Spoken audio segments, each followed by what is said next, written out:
Hey, hello everybody. Welcome to Viva-Mundo's webinar. I am Sam, your host for today, and we are hosting Northeastern Illinois University. So we are heading all the way over to Chicago today, USA, to find out more about their university. Now, a little bit about us, Viva-Mundo. We are here to help you guys on the next step and next journey of your study abroad life. We are here for advice on visas, here for advice of courses, articles, everything that you need is on our website to find out more about extracurricular universities everywhere around the world. Now, today we are going to be accepting questions. We will be here in the background for your questions. Please do ask. We always love to hear from you, the students yourselves. All the questions would be able to be placed in the Q&A box just at the bottom of your screen at the moment. And for any of those on Facebook Live, please do register to the link that is below for you to be able to ask a question. Now I'm going to hand the floor over to you, Dr. Christophano, and you can begin your presentation.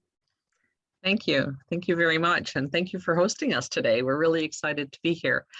And welcome students. I hope we have some interesting information that'll be valuable to you. It's a big decision to come across the world to another country to study. I think that international students are among some of the bravest and most entrepreneurial students that I've ever worked with. So you're really a pleasure and you'll be welcome here. My name is Chris Tuffalo. I direct the Office of International Programs, and I used to chair the Department of Justice Studies here at the university. And I'm being joined here today by two of our outstanding international students, Victoria, who is a recent graduate, and she is one of our STEM students. And she's now currently at Yale, but she got her start here at NEIU. Victoria, do you want to say hi and tell us what major you did? Hi everyone, my name is Victoria. I'm an international student from Brazil, and I did my undergrad at Northeastern. So I stayed there for 4 years where I got my bachelor's degree in biology and my minor was chemistry. I'm pursuing my PhD now at Yale University, but I'm always thankful and I love to talk about my experience at NEIU. Thank you, Victoria. And Gina, who is currently a student in our College of Business. Do you want to introduce yourself, Gina? Yeah, thank you, Chris. Hello, everyone. My name is Gina. I'm a finance student and I have a minor in data analytics. I joined Northeastern Illinois University as a transfer student, and I'm originally from Colombia. I'm really excited to be here and share my experience with everyone. Thank you. Thank you both. We really appreciate you taking your time. And you'll have a chance to, the audience, all the students who've come in, I will be speaking for about 30 minutes, just kind of explaining Northeastern, but please put your questions in the chat. And then afterward, not just me answering questions, but student-to-student questions. That's why Gina and Victoria have joined me today. So let's just get started. This is a picture of the campus. Northeastern Illinois University is in Chicago. And I've already introduced myself. I'm a professor and a director of the Office of International Programs. And just to kind of orient us, we're sitting in that little red square there in the middle of the country in Chicago, which is the third largest city in the United States, on the beautiful Great Lake, Michigan, which is huge like an ocean, except there's no jellyfish, no sharks, and no salt water. So come in, if you'd like to swim, Lake Michigan is great. This is the campus. We have a 67-acre campus in the northwest corner of Chicago, and you can see in the top picture there on the right-hand side, that's the downtown. So we're in the city, but in a quiet residential neighborhood. And and if you see up in the top left, you see a little airplane here. That's Chicago International Airport. That's where you would fly in.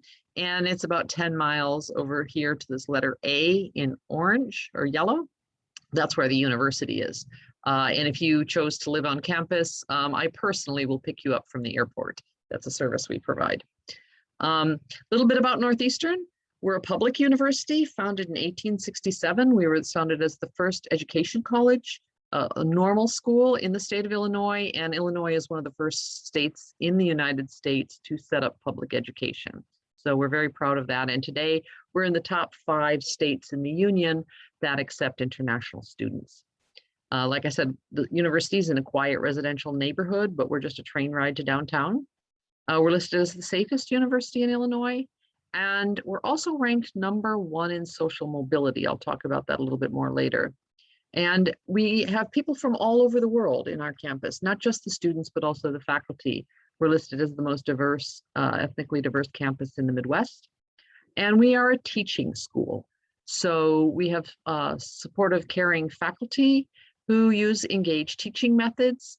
If you're coming as a freshman, there's a first-year experience program, and there's also student research opportunities. And we're going to talk about those with the students and with Victoria and Gina in a little bit. Like I said, we have over 100 countries represented, and we have a network of 84,000 alumni, many of whom remain in the Chicago area, and they're helpful for getting internships. And if you want to stay in the United States after you graduate on the OPT program to work for a year or 2 or 3, alumni can help with that. And if we bring you here, we know you're capable of being successful, and we have a lot of success and support programs to help you with that. We have a great counseling center for students who get stressed or depressed. We have tutoring and many, many other services.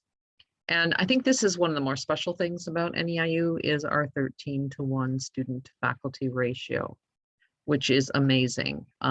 Usually you only see this kind of ratio at very exclusive, very expensive private liberal arts colleges. And most of our classes, more than half of our classes are under 20 students. So teachers are going to know you by name. They're going to know what's going on with you. And yeah, maybe would either Gina or Victoria, do you want to speak to any of the things I've said here? Am I doing some false advertising, or did you experience any of these? You want to, maybe Victoria, if you want to say anything? Sure. So I definitely want to support whatever you were saying, because as a student, I definitely made use of the tutoring centers. I even worked at the tutoring centers while I was at Northeastern.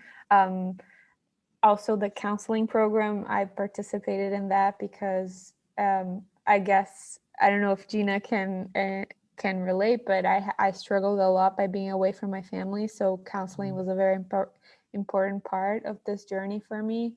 Also the student ratio and the size of the classes, I feel like that was a very big benefit because like you said, I got to know my professors. They knew what was happening with me. They were able to provide much more support than I was expecting, and I feel like that played a big part in getting me on where I am today. Yeah, we'll have to hear a little bit more about this story, going from an undergraduate degree, just a bachelor's, skipping master's and ending up in a PhD program. That's pretty amazing, but we'll save that for a little bit later in the presentation. Gina, any false advertising that I'm giving, or are the things I put on the screen here accurate from your experience as a student? Yeah, no, definitely. Actually, that was one of the reasons why I chose Northeastern, is because of the small size classes. And that was that has played a huge role in, especially when applying for scholarships or for jobs, that the teachers get to know you on pretty much on a one-to-one basis. You can go to any one of them and they'll write a recommendation that you can use to apply to different programs, depending on what you want to do. So that's one of the many benefits of being a student here. We also have partner universities around the world. So as an international student, you could even go to another country for a semester if you wanted to. And we have annual research and business conferences where students get to practice either putting on a conference in the case of the business conference, or presenting their research. Victoria and Gina, did that apply to either of you? Yes, definitely. I presented, so Northeastern, at least for STEM, there's a research symposium. There's also a symposium for the Student Center for Science Engagement. So I had 2 annual conferences where I could present my research that I did year round at Northeastern. And that, on top of being a great experience and teaching me how to present my work, when I put those presentations in my resume, whatever I sent my resume, my applications for graduate school, people were very impressed at the amount of times I had presented in conferences. And a big part of that was because of the amount of times I presented at NEIU. And Gina, what about you? Did you participate in the business conference? Yeah, definitely. For 2 years, I've been able to be part of the leadership group of students that organizes the International Business Conference. In this conference, we just have speakers from all over the world to discuss business-related topics. And it's a very great opportunity to develop leadership skills. We have to find speakers, we have to organize budgeting, just practicing like a networking. So it's been a great experience as well. And normally, pre-pandemic, the students that organized the business conference got to travel with the faculty. Have you been able to do that, or were you here just at the wrong time? I had everything ready to go to Vietnam because it was like the cherry on top of the cake after participating in the conference, and then Right. COVID happened and everything got. Yeah, but I was able to keep working with the College of Business, so that was a gain too. I got to go to Hawaii in Texas. The NEIU Foundation and the Student Center for Science Engagement, on top of providing experience for us to present at NEIU, they also fund some students to present our projects in national and international conferences. Yeah, I think that conference in Hawaii is still legendary. People are still jealous of you. Okay, so I mentioned Northeastern is #1 in social mobility, but what does that really mean? It's a measure of, if you take your parents' lifetime earnings and you take your earnings as over a lifetime after you graduate from NEIU, that gap, that jump in higher earnings of your earning potential versus your parents, that's the largest gap of any school in the country. It's comparable to schools like MIT and other top 10 universities. And in some cases, it's even higher because many of our students are the first one in their family to go to college. And so it means it's a really good return on investment. So even if you take out loans, you'll over a lifetime, they'll pay you back over and over again. We mentioned we're the very diverse university, most diverse, ethnically diverse university in the Midwest. That includes both domestic diversity as well as international students, as well as our faculty. This is a breakdown of our current student population in terms of what communities they're part of. And we're also listed as the safest school in Illinois, and we do report any crime statistics or any events on campus. So I live 2.5 miles from the university. I walk alone at night, every night. I've never ever had a problem. So it feels like a pretty welcoming environment. And you can see the picture behind me is a picture of the campus, and you can see how kind of quiet and residential it is around the campus as well. Victoria or Gina, chime in anytime you want to add something to a slide, okay? I want to say a little bit about what is our philosophy, what is our vision of education, what do we think we're doing when we bring students to NEIU, what do we want you to get? And I love this quote, our lives are more than our work, and our work is more than our jobs. So we're going to educate the whole person. You're going to have training for your career. But our work in the world is more than that. Our work is to be parents, to take care of our elders, to give back to our community, to strengthen our democracy, all those kinds of things. So you're going to get a well-rounded education that will provide you with life skills in addition to training you for a career. We think education is for developing your higher order thinking skills and your ability to understand other points of view, to become an agile critical thinker and a creative problem solver. Learning how to work collaboratively with others, that's a really in-demand skill in the job market today. Gaining the vision and opportunities to give back ethically and socially to your community. practicing how to be an effective effective communicator in speaking and writing. Providing, and all of these are going to provide you with a strong foundation. That's going to boost your confidence. And if you're confident, you're going to take initiative, and that's going to get noticed. And we're also going to teach you how to keep learning. One of the amazing things is we have great library staff. So if you're working on a research project or something, you can go to them. I see Victoria and Gina shaking their heads, and they're going to show you how to become a lifelong learner. Do you want to weigh in on that point or any of these other points? I worked in the library. Oh, I okay. worked for 4 years. I worked at the Learning Success Center, which is one of the tutoring centers at Northeastern. And I worked primarily as a first front desk staff, but so I was the one matching students with tutors. And one of the things that I loved the most is that they weren't just there to tutor, like, oh, I don't know how to do this exercise or something. It was like brainstorming ideas for papers, or like how to find sources for my paper, and which are skills that we're going to need in all the classes we have in grad school. They also helped me prepare my resume for applications, cover letters, personal statements, which are all things that we need when we're applying for other opportunities. So, and I feel like what I learned during those times and what are skills that I use to this day in graduate school, and skills that helped me got here to graduate school. Gina, do you want to add anything?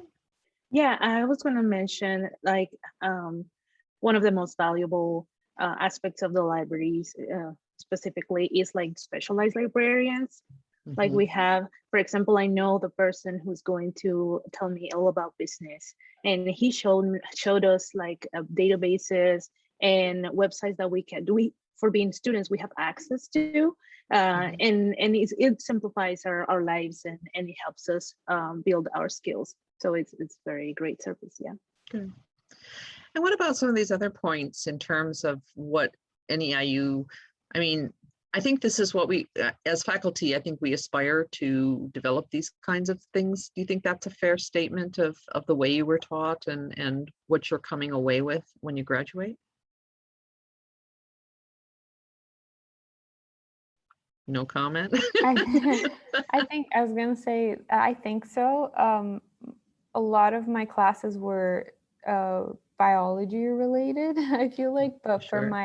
for my general education requirements and courses where I had to take, for instance, ethics and introduction to social sciences and behavior, I feel like those, despite not being related to my major, I feel like the knowledge that I gain from those classes is something that maybe I don't use it in my profession, but those are definitely learning lessons that I took that I can apply to other parts of my life and my job, on dealing with people and learning about their background and stuff like that.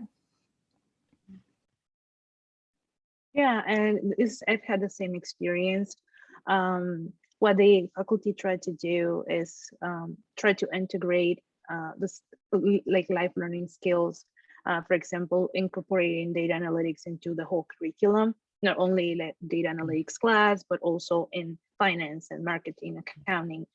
So we are prepared for success. That's one of the main things that they set us up for success. And those skills are what employers want. They want well-rounded candidates who can work in a team, balance a spreadsheet or whatever their technical, maybe it's writing that chemical formula on the board that you've got behind you, Victoria, and be excellent speakers, writers, managers, and collaborators. 80% of employers believe students should acquire broad-based knowledge, including knowledge of other people and how to work with them. That's where the diversity of NEIU is important. And 93% of employers want employees who can think critically and communicate effectively. They're actually seeking this more than specialized knowledge because they're going to train you on the job as well. This is our leadership team. So we have really great faculty. That 13-to-1 ratio is people are here because they like to teach students. Many of them have active research agendas as well. Sometimes they include the students in those research agendas, but really we're here because we love students and we love to see you guys succeed. So, this is a breakdown of our faculty. As I said, it's quite diverse. And it's not just the faculty are diverse, but they use different teaching methods. So it's not just going to have a professor who's always lecturing every single class session at you. That's the preferred teaching method of some faculty for sure, but many other faculty use other kinds of things. And I think with the pandemic, all of our faculty now have gone through 8 weeks of training to teach online. So hybrid courses and all sorts of other techniques that lend themselves to virtual learning are also part of the repertoire of all the faculty now. We have capstone courses, we have internships, all these different things. I don't know if Gina or Victoria, you want to say anything about what you felt like in terms of, I mean, did you have different teaching techniques, or did you really experience a lot of lectures, or what was most effective for you?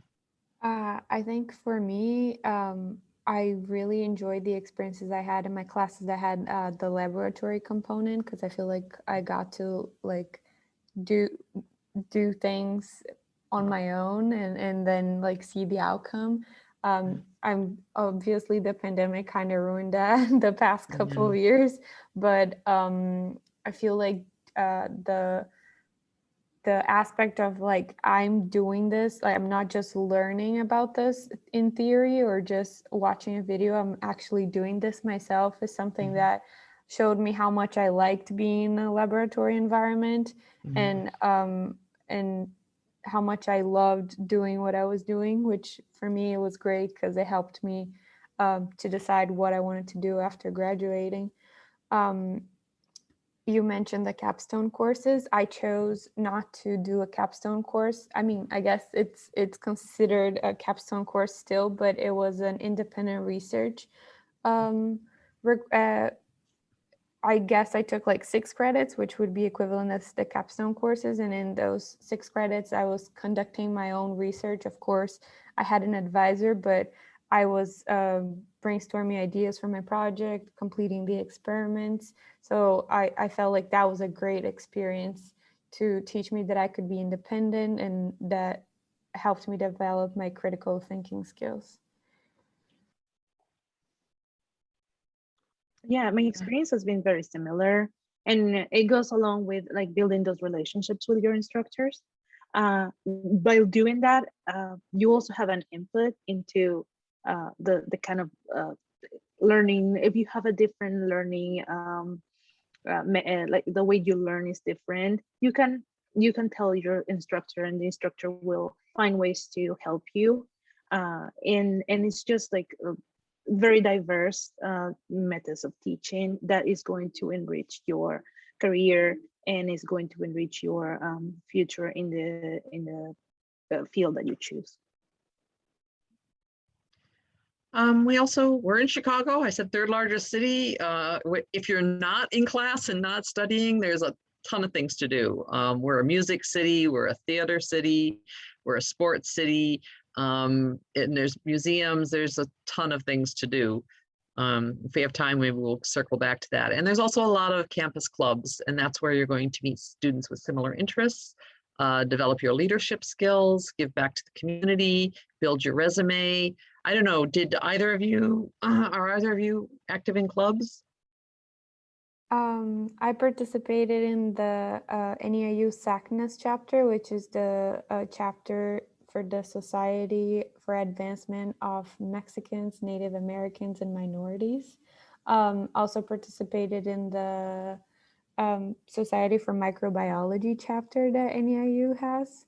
So those are like sort of micro environments where I got to talk about with people that were interested in the same things that I was, same fields of science. And it's like a giant conference, like when you go present your research, you go to a conference. These chapters are like a tiny version of that conference that you have at NEIU, where you can always like exchange ideas, participate, and that also builds your resume when you participate in those clubs. And it's a very enriching experience, I would say. Gina, what about you? Were you active in clubs, or are you active in clubs? Yeah. I'm currently the chief of staff for the Student Government Association, which is like we represent the voice of the students, and we try to make changes that will benefit everyone. And I'm also the vice president of the Student Advisory Council for the College of Business and Technology. And we're just like an umbrella organization that helps the other organizations like the Accounting Club, the Finance Club, Marketing Club to develop leadership skills. Wow, great. As I said, we've got partners all over the world. And another interesting thing about NEIU is our faculty actually pick up and go places when it's not COVID. We're going to resume trips this year after a 2-year hiatus. These were the trips that went in the 2 years previous, prior to the pandemic. I was on the trip to China with an art professor, and we traveled all over and visited art schools. I began the trip to Switzerland, where we take students to the United Nations to learn about the role of the United Nations in the world, but different departments offer and sponsor different trips. Gina mentioned she was going to go on a business trip to Vietnam. There was a business trip to Colombia. This year they're going to go to Costa Rica. And the environmental club goes to Belize. The environmental departments take students to Belize. So this is another way where you can really get close to the faculty members and also just travel with a small group of students. It can be really enriching and exciting. We mentioned the library, just the staff being really supportive and helping you do your research. And we also have something called iShare, which means that with a push of a button, not just the books that are in our library, but we're connected to all 91 public libraries in Illinois, which means literally with a touch of a button, we have a research library like one of the leading research universities in the world, just because we have that linkage here in the state of Illinois. We have a beautiful new residence hall called the Nest. And it's apartment style living. There's 4 bedrooms, 2 bathrooms, and a central kitchen living area for men or 4 women share an apartment. There's exercise equipment 24/7, and there's a lot of activities that are run through this event, through the Nest as well. And like I said, if you live in the Nest, I will come pick you up at the airport. We also have this beautiful space for meetings called the Pedroso Center. This is where a lot of clubs hold meetings. It's where a lot of talks happen. That's where we do the new student orientation for the international students. We feed you lunch in this space, and it's just a really chill space to relax and do homework and whatever it is, meet with people. So it's a nice, comfortable space on campus. We also have an El Centro campus, which is about 3 miles from the main campus. This is a brand new building that's won all sorts of awards. It's kind of amazing. You can actually write, as a professor, you can write on the walls and use them like blackboards. It's kind of crazy. It's won all sorts of awards for architecture and that kind of thing. And we have a lot of pre-professional training programs. The Chicago Check Cancer Research is something we're doing with 2 research universities, where we're looking at some of the social determinants of cancer, and as well as how different communities respond differently to cancer treatments. Every December, we do a math modeling workshop where we bring in people from around the world to look at modeling, something that got more kind of well known, I think, with the pandemic, because modeling the pandemic is important to making sure that resources like PPE and ventilators are in the right place at the right time as different communities are peaking with COVID. We have a Center for Human Rights and Genocide Prevention in Africa. There's the annual business conference, a variety of different kinds of things. And we have 3 schools. The College of Arts and Sciences, Victoria, that's the college you were in, correct? And you've already talked a little bit about the Student Center for Science Engagement. Do you want to maybe say a little bit more? Like, this is kind of an unusual, not all schools have this. This is kind of a special place. It's a location on campus, but tell us a little bit more about what happens in that location. So the SCSE, or the Student Center for Science Engagement, is not just, like they say, they're trying to engage students in science. So they're also a tutoring center. My sister is now a tutor there. They tutor upper level courses, like when you get more in depth into your major, those classes, they have specific tutors to help you with that. I also use the Center for STEM advising. So I had a weekly meeting with a STEM advisor to help me prepare for my applications period when I was applying for graduate schools, when I was taking the GRE. That was a very sweet thing, but I didn't have the money to buy the materials to study for the GRE, and they had the material from previous years at the SCSE, so they lent the books to me so I could study to take my exam. The advisors also help you not only with like, oh, I need to like apply for something. Of course, they help you with that, but they also help you kind of get your life together. So with scheduling, managing your commitments and your time so that you can focus on your studies or focus on your research. And they kind of just help you organize your life as a college student.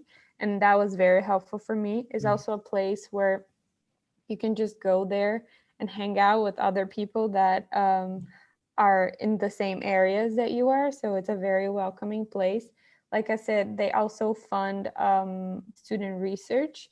My lab specifically wasn't funded by the SCSE, so I thought I was going to be left out of all the activities, but they included me even though I wasn't a part of their funding.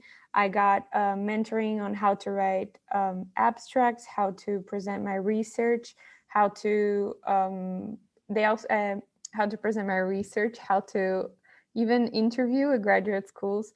They also brought a bunch of graduate school recruiters so that we had exposure and they could also get to know us, so that when it was time for us to apply, we already had a connection.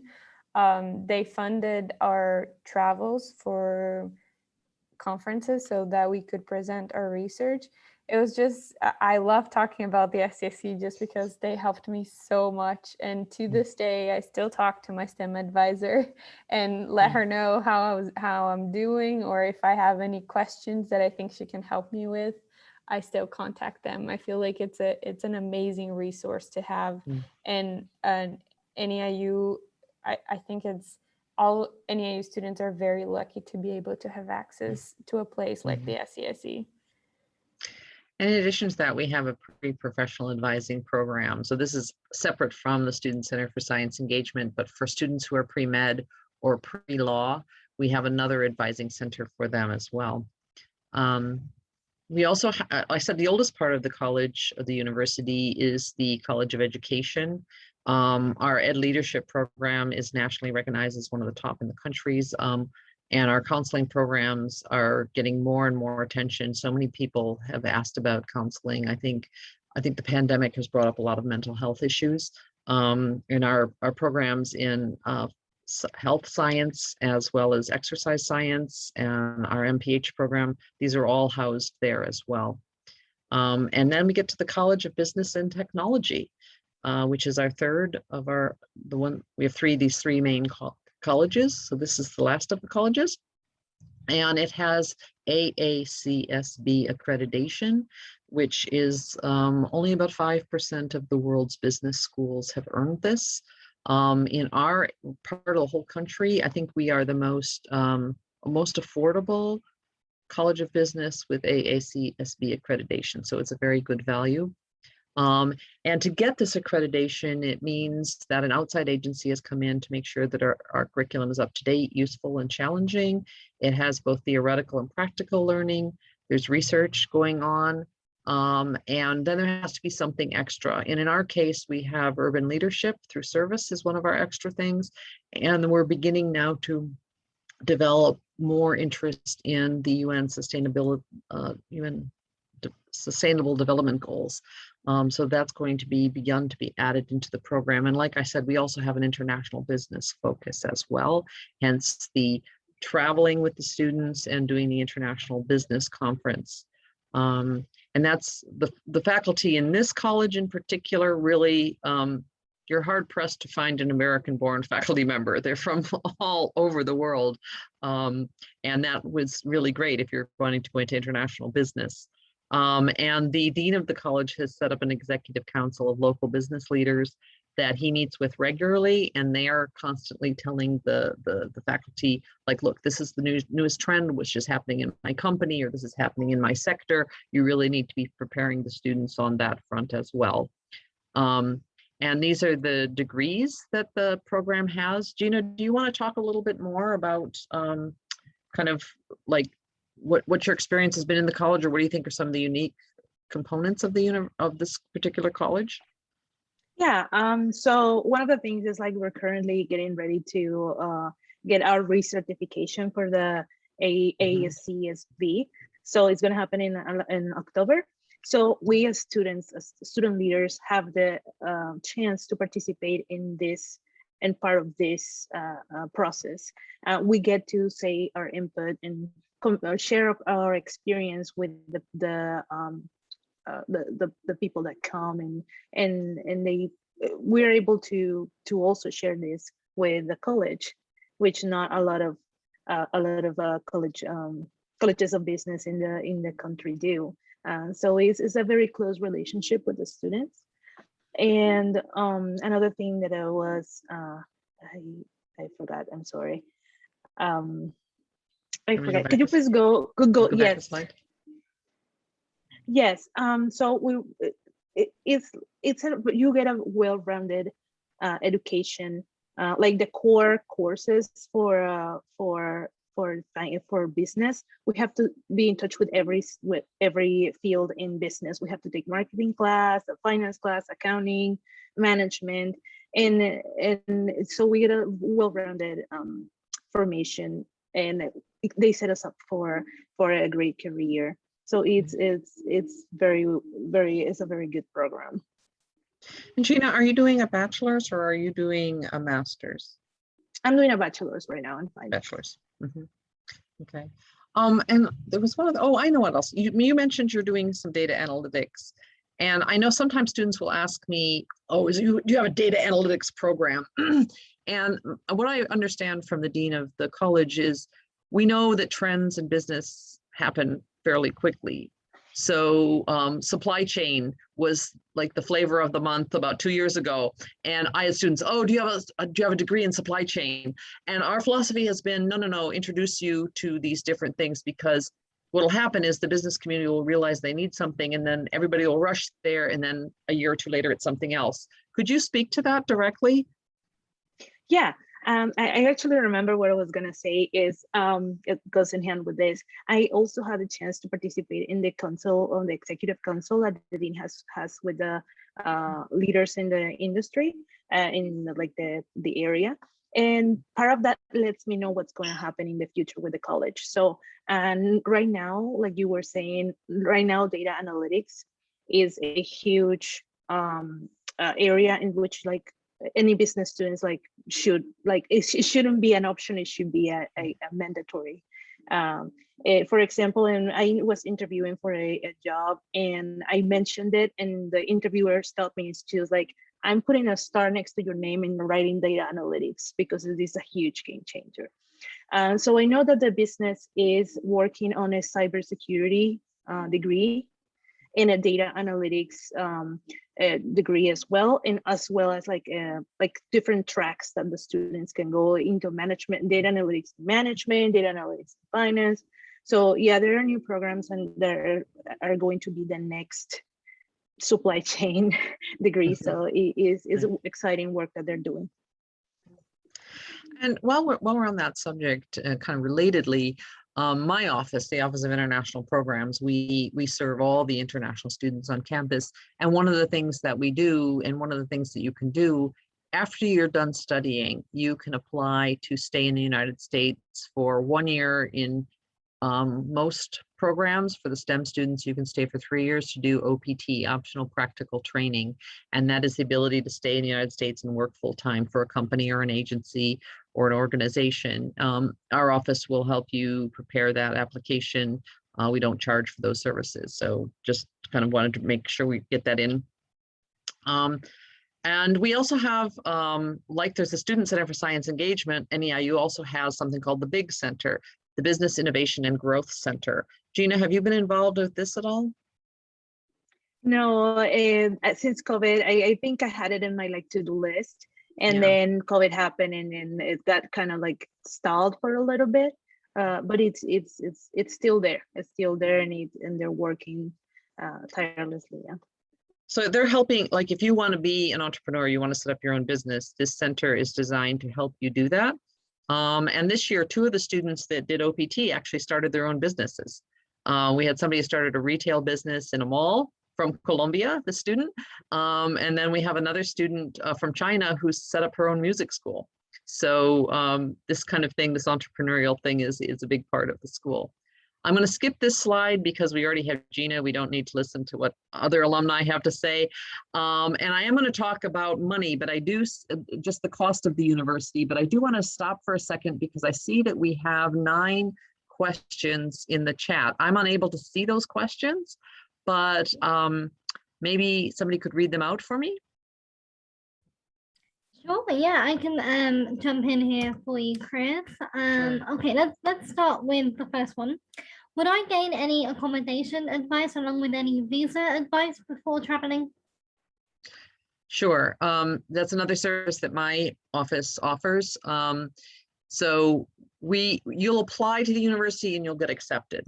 Once you've got that letter of acceptance, then my office will help you put together the documents that you're going to need, and we'll create something called an I-20 form. The I-20 form is what you're going to take to schedule a visa interview. And if you want me to do a practice interview with you, I'm more than happy to do so. In fact, we have a student from Pakistan who went to a visa interview and was denied. And then I practiced with him after that. I pretended to be a really tough visa officer, and he passed. And now he's starting his first semester here in master's in computer science. So yes, we will definitely work with you to help you as much as possible with your visa. Amazing, that is a testament to you. Now the next question. Will there be any opportunities to network for possible jobs post-degree? But I think you've all touched on that a little bit. I don't know, Victoria or Gina, you want to say anything more about that? I mean, I think that's more a direct student-to-student kind of question. I definitely think so. I was not looking for job opportunities after I graduated. I wanted to go into graduate school, but I think it ties back to how close we are to our professors. A lot of the interviews I got for graduate school when I applied were because my professors knew people in those universities, and that facilitated me getting the opportunity to interview there for graduate school. So I feel like if this applies to graduate school applications, it definitely applies to jobs, because not only our faculty have a lot of connections, we have like a huge alumni population that by being an alumni, I know that they're very they're very involved in trying to give back to NEIU, and they do that by helping current students as much as they can. What about you, Gina? Are you in that process now, it sounds like? Yeah, no, I already have a job for next year. But we have like every department or every college has a career fair at least twice a year in the academic year. And we also have career services, career development, university-wide, and career services specifically for the College of Business and Technology. And they're constantly sharing opportunities of employment and preparing workshops on how to interview, how to prepare your resume, how to network, which is like such an important skill to have now. In my experience, I was able to like saw some opportunities and I applied to those, and I got an internship for this summer, and then I finished my internship and was offered a full-time position for next year. Yeah. And let me chime in here also, as a parent of a recent graduate. My son graduated just recently from the university, and you know, through the basically from the research he did as an undergraduate, and also the preparation he got, he's now ended up, he's a physics and computer science major, and he ended up in one of the leading government labs in the country. So again, it's the combination of the connection, the close contact with the faculty, the opportunity to do research, and then those networks that mean that our faculty are well known, and if they put in a good letter of recommendation, other faculty will be like, oh yeah, that's right. So those connections really work. I agree. And actually, this leads us on to the next question, which is, can I work alongside my degree with you in the USA? So I do a whole different presentation on working as a student in the United States. So at the end of this presentation, I'll put my name in the chat. And I think I'll be doing one of those presentations. I do them every few months, so I can give you the like micro answers in detail. But the big answer is yes, you can work on campus 20 hours a week while you're a student. That's pretty unrestricted. It is a little bit more difficult for international students to find positions because some sources of funding are only for American students, but it is possible. I'll let maybe Victoria and Gina say something about that in a minute. You can also do something off campus. Gina's mentioned she's doing an internship. Those are regulated for international students, but you can do them. Sometimes they're paid, sometimes they're not. And then after you graduate, I've already mentioned the OPT, you can stay. I don't know, Victoria and Gina, have you found on-campus jobs or off-campus jobs? Yes, I worked for all my 4 years of undergrad. I worked in the library as a front desk staff. I worked 20 hours a week. In the summers, we can work up to 40 hours. So then in the summer, I split my time between working at the library and working in the laboratories. I did research during the year, but then I wasn't paid for it. My lab had a specific grant which allowed them to pay for a couple of my credits. But during the summer, I did 30 hours a week of research, and then I received a stipend, and then I worked an additional 10 hours at the library and received my salary from the library as well. So you found campus jobs fairly easily, even as an international student? Yes. The only thing that they require of us is that if they have an opening and if they're funded by the university. I know, for instance, that I think there's a couple of offices that don't hire international students because their funding is like a federal funding thing. But a lot of the offices do have openings for international students. And all they if they have the funding to pay for you, they just need to like write you a letter, and then you take this to the Social Security office and you apply for a Social Security number. And once you have the Social Security number, you're paid just like any other student for on-campus job. How about you, Gina? Have you looked for on-campus job or off-campus work, and was that easy as a Colombian student? I didn't look because of I only had time to go to school. But I have friends that are international students, and like, for example, one of them is like has worked as a chief of the newspaper. So there are ways that they can find to provide, like, build your leadership skills and also get paid for whatever we're doing with them. Thank you.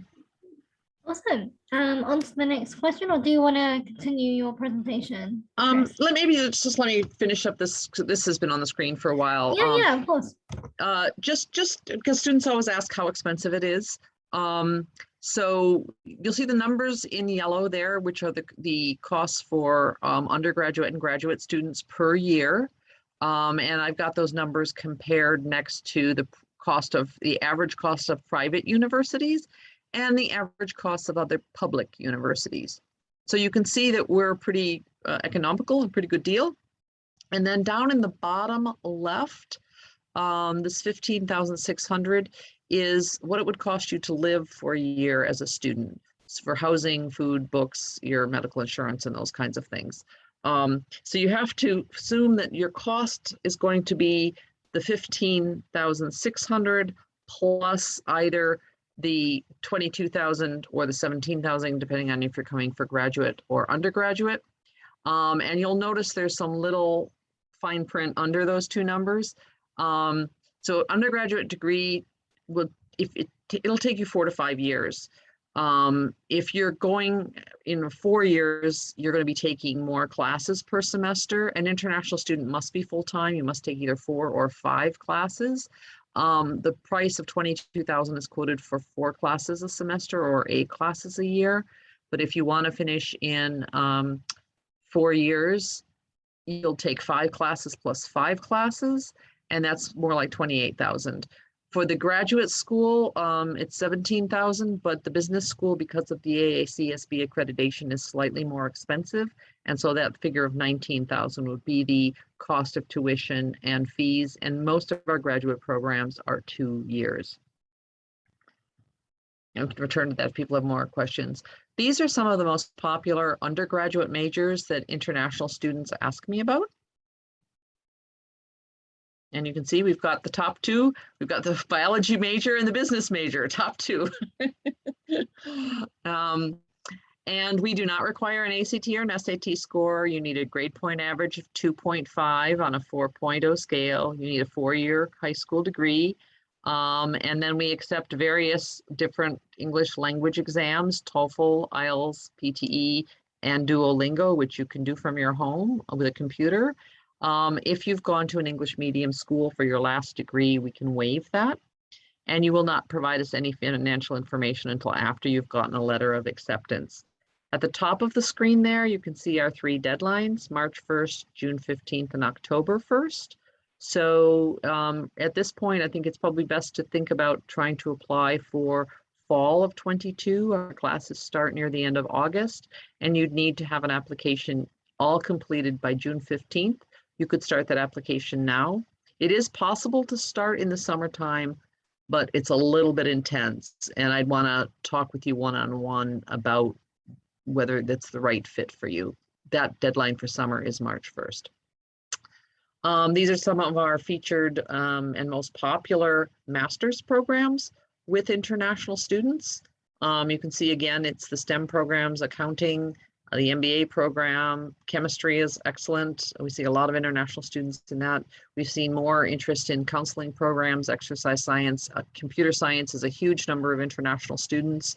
And our teaching English as a second language, we're one of the few schools in the country that have a master's program at that level. And again, same deadlines to apply. You only need to supply a GRE or a or GMAT if you're applying for the MBA or the master's in accounting, and that's because of the College of Business and Technology having the Aacsb accreditation. A little bit higher GPA requirement of 2.75. You're going to write a personal statement saying why you want to do this degree. You'll need 2 letters of recommendation. Again, same thing with the English language. We have the same exam, slightly higher scores, and it can be waived if you did your last degree all in English. And again, you're not going to show us any financial information until after you've been accepted.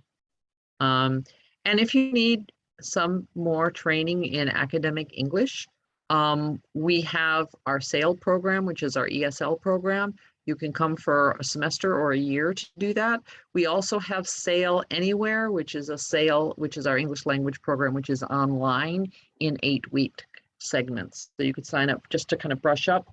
And if you're pretty good, you have a high enough score, but you get here and maybe you're having trouble writing papers, or maybe you're having trouble hearing the lectures, you can sign up for just one segment of SAIL. Just a writing segment, or just a listening segment, or just a speaking segment, or just a reading comprehension segment for a little bit of money. So we try to make sure, like I said, we try to wrap services around students, whatever you need.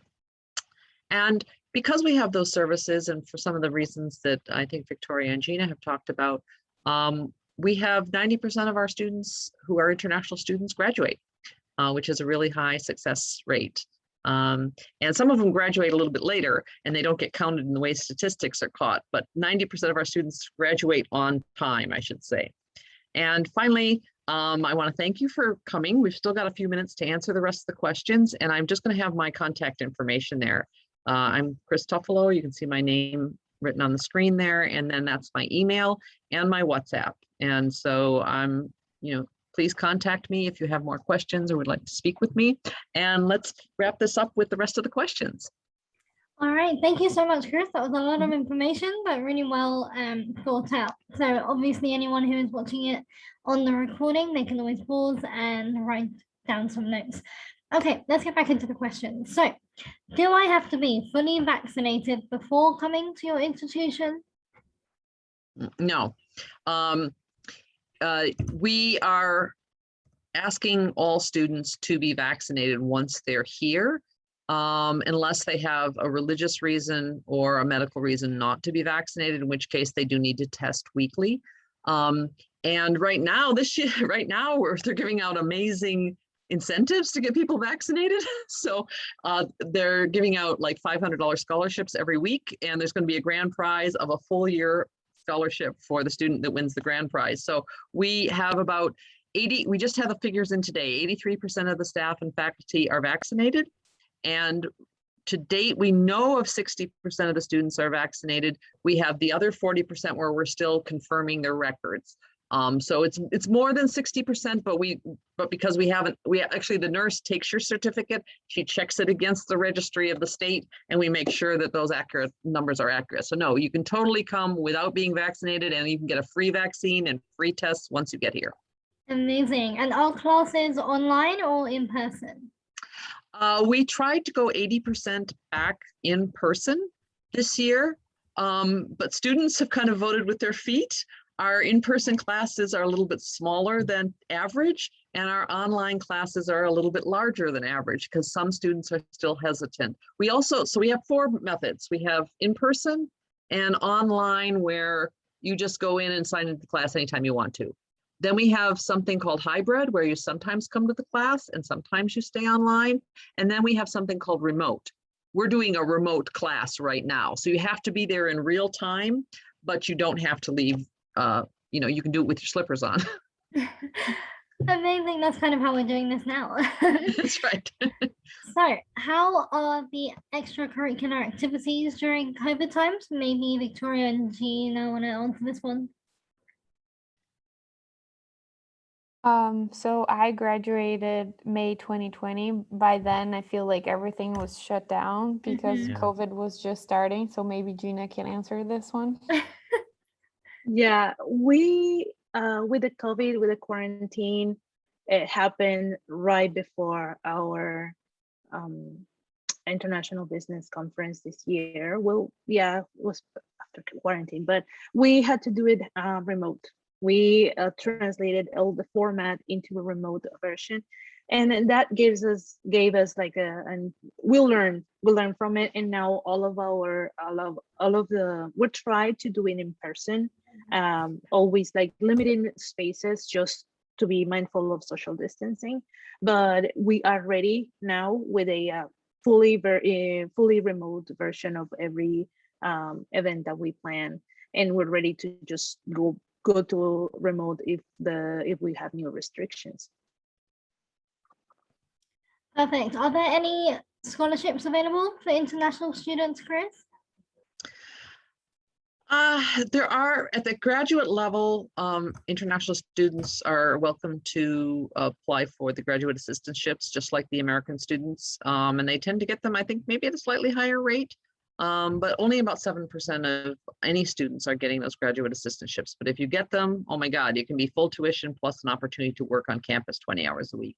I don't know, in terms of Gina and Victoria, a lot of the standard scholarships that are kind of given out, in mass numbers are not available to international students. But were you able to get scholarships while you were here? Yes, I afforded my entire degree based on solely scholarships and the money that I made working at the university. So it's definitely possible.